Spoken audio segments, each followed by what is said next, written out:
Hello, Professor Judge. My name is Nick, and I grew up living in London, Ontario. The vast majority of my local tourist attraction experience took place at Bowler Mountain. Bowler Mountain is located in the middle of a suburban neighborhood in London called Byron, and I've always grew up living like very close to Byron, and even at one point lived there. So distance was never really a factor for me personally. Um, just to give you some perspective, Bowler offers activities like skiing and snowboarding, tubing, tree climbing, mountain biking, and that's just off the top of my head. I'm sure they offer much more. Uh, Bowler Mountain isn't exactly a mountain. It's a man-made hill, often referred to as the Byron Bump, um, which I'm assuming you've already guessed that, considering that it's in the middle of a neighborhood in London, Ontario.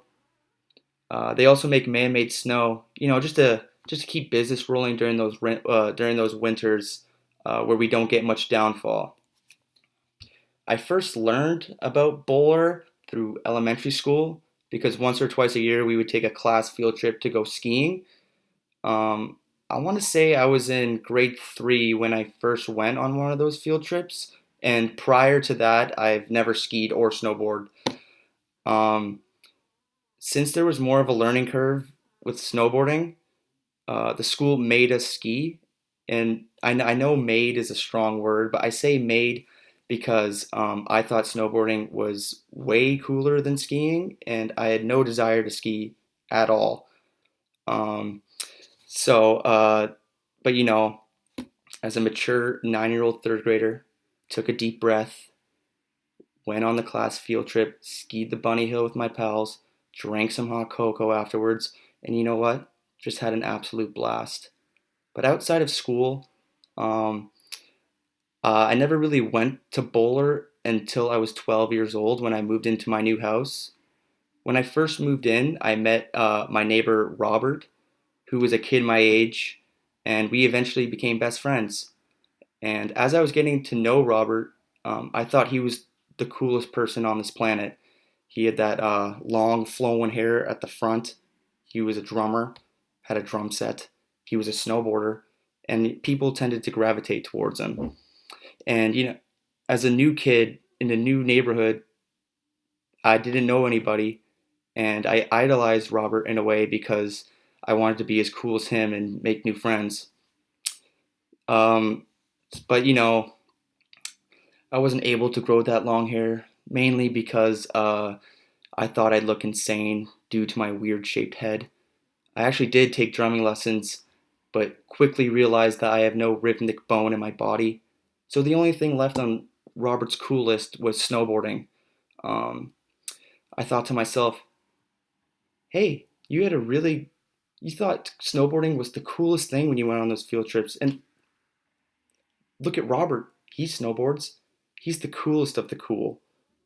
So I started taking snowboarding lessons. And when I was first starting out, I was getting those daily passes, which were like $20.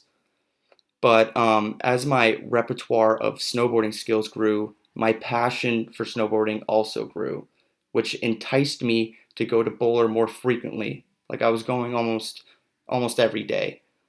So from an economic, cost-efficient standpoint, it would make more sense for me to get the season's pass instead of getting the $20 daily pass every time I went. So it just wanted to, save money in the long run, or my parents' money in the long run. Um, Once I completed my lessons, got more comfortable on the board. Robert and I went to Bowler every single day, and I had some great memories from that. Even though uh, I was trying to keep up with him the whole time, it was fun.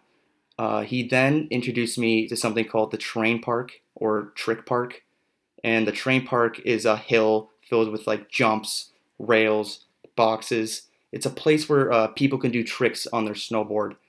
And Robert was already very good at doing tricks because he's the man. And through the train park, my passion for snowboarding grew exponentially because I was motivated to learn new tricks to try to be cool, and I actually really enjoyed the learning process. Um, as I was constantly shredding the park, as they would say, I made some friends along the way, and we grew like this community where we'd always encourage, motivate each other to go past their comfort zone. And when we failed trying to go past their comfort zone, we were always there to support each other. So, for example, I wanted to learn how to grind on a rail, and it was a real challenge for me because I was scared. It was very intimidating, and I kept failing, which was very painful. Got a lot of nasty bruises in my day. But with the help of my friends, I eventually landed it. And from what I remember, the best part of it wasn't landing the trick itself. It was the embracement I received from my new community after the fact. And I shredded, snowboarded, did tricks with those guys for like 3 to 4 years, and it was great memories. I'll always remember it. And yeah, that concludes my tourist attraction experience in London, Ontario. Thank you. Take care. Stay safe.